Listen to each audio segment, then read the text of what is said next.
নায়েবে আমিরুল মুজাহিদিন Awami fascist গোষ্ঠীর পতনের যিনি ভবিষ্যৎবাণী যিনি দিয়েছিলেন বরিশালে মেয়র নির্বাচনে যখন মুফতি ফয়জুল করিম সাহেবের উপরে সেই আওয়ামী দুঃশাসনের সেই গুন্ডারা যখন হামলা করেছিল, মুফতি ফয়জুল করিম সাহেব তখন বলেছিলেন, আমি আওয়ামী লীগের পতন না ঘটা পর্যন্ত ঘরে ফেরবো না। আমরা সবাই সেদিন আশ্চর্য হয়ে গেছিলাম যে এইরকম একটা শক্ত কথা বললেন।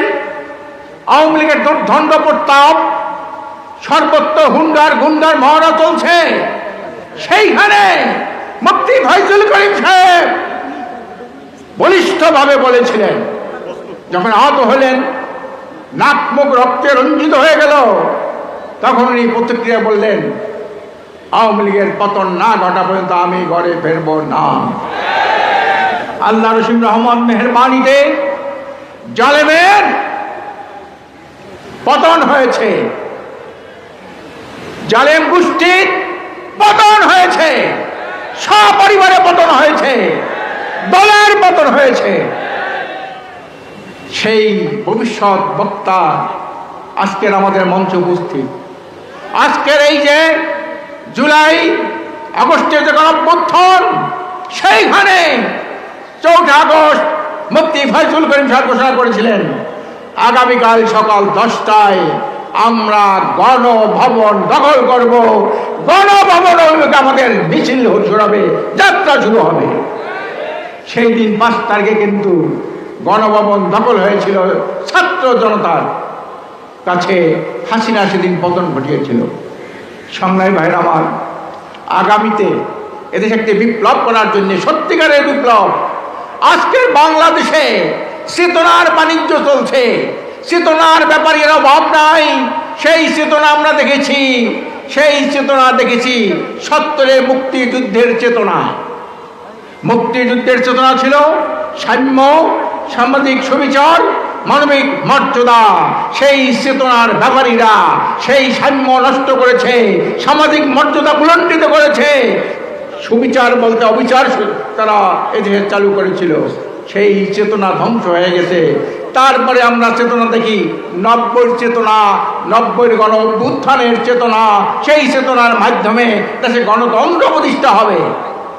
আমরা দেখতে পাই সেই 90-এর এরশাদের পতনের পরে যারা ক্ষমতায় ছিল তারা গণতন্ত্রকে গলা কেটে হত্যা করেছে, মানুষের ভোটাধিকার লুণ্ঠিত করেছে, মানুষের অধিকারকে লুণ্ঠিত করেছে। তারা সেই চেতনার ব্যাপারীরা তাদের চেতনা শুধু মুখেই বলেছে, বাস্তবে কোনো কার্যকর করতে পারে নাই। আর এক চেতনা গণ অভ্যুত্থানের চেতনা। আমি ছাত্রদেরকে বলতে চাই, তোমাদের কোমলমতি শিক্ষার্থীদের, দেশপ্রেমিক জনতার আন্দোলনের মুখে ফ্যাসিস্টদের পতন হয়েছে, কিন্তু আমি বলতে চাই ফ্যাসিস্টদের পতন হয়েছে, কিন্তু ফ্যাসিবাদের পতন হয় নাই। আর এই ফ্যাসিবাদের পিছনে যারা ইন্ধন যোগায়, বৈদেশিক অপশক্তি,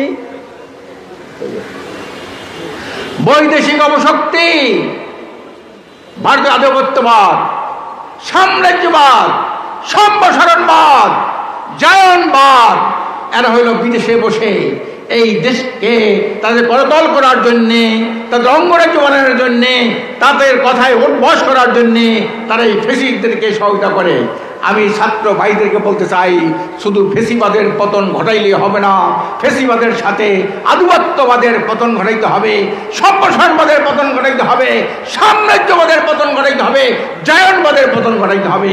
তা নাহলে কিন্তু এই ছাত্র জনতা অভ্যুত্থানের চেতনা বুলণ্ডিত হয়ে যাবে। সংগ্রামী ভাইরা আমার, আমরা স্বাধীনতার 53 বছরে বাংলার অনেক রূপের কথা আমরা শুনেছি, আমরা স্লোগান শুনেছি, নতুন বাংলার কথা শুনেছি, সবুজ বাংলার কথা শুনেছি, সোনার বাংলার কথা আমরা শুনেছি, 6 দফার কথা শুনেছি, 19 দফার কথা শুনেছি, 18 দফার কথা শুনেছি। কোন দফায় এই দেশের মানুষের মুক্তি আসতে পারে নাই। বাংলার রূপের এই 3 প্রকার রূপের পরিবর্তনে জাতির কোনো পরিবর্তন আসে নাই। আমরা পরিষ্কার বলতে চাই, আজকের এই বাংলাদেশটাকে 92 ভাগ মুসলমানের দেশ, আলেম ওলামার দেশ, পীর মাশায়েখের দেশ, অলিয়া উলিয়ার দেশ, ইমানদার দেশপ্রেমিক মানুষের দেশ। এই দেশে সোনার বাংলা, সবুজ বাংলা, নতুন বাংলায় হবে না। এই বাংলাকে ইসলামের বাংলায় পরিণত করতে হবে। আর ইসলামী বাংলায় পরিণত করার জন্যে আজকে সকল ইসলাম এবং দেশপ্রেমিক সকল মানুষের, সকল দলের জাতীয় ঐক্যের আমাদের আহ্বান জানিয়েছেন আমাদের সংগ্রামী আমির পীর সাহেব হুজুর চরমোনাই। আজকের আগামী দিনে ইসলামী হুকুমত কায়েমের মাধ্যমে, ইসলামী হুকুমত মানে আল্লাহর প্রদত্ত হুকুমত, এই হুকুমত কায়েম ছাড়া কোনো মানুষের তন্ত্র মন্ত্রের মাধ্যমে দেশ জাতি মানবতার কোনো মুক্তি আসতে পারে না। আর হুকুমত কায়েমের জন্যে আমাদের দুইজন রাহবার রয়েছেন, পীর সাহেব চরমোনাই, নায়েবে আমিরুল মুজাহিদিন হযরত মাওলানা সৈয়দ ফয়জুল করিম মাদ্দাতুল আলী আমাদের সামনে বসা আছেন। আপনার ঐক্যবদ্ধ থাকেন, সংঘবদ্ধ থাকেন, আমাদের নেতৃবৃন্দের কথার উপর অটুট থাকেন।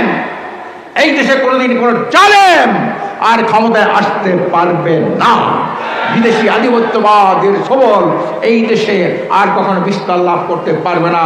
এই জন্য আসুন আমরা আগামী দিনে দেশ জাতি মানুষের ভাগ্যের পরিবর্তনের জন্যে, শিক্ষাঙ্গনে শিক্ষা সুষ্ঠু পরিবেশ তৈরির জন্যে, মানুষের ভোটাধিকার থেকে সকল মৌলিক অধিকার প্রতিষ্ঠার জন্যে ইসলামকেই রাষ্ট্রীয় ক্ষমতায় প্রতিষ্ঠার যথাসাধ্য জোরালো আন্দোলন চালিয়ে যাই। পীর সাহেব চরমোনাই বলেছেন, জিহাদ করতে হবে করার মতো, আন্দোলন করতে হবে করার মতো।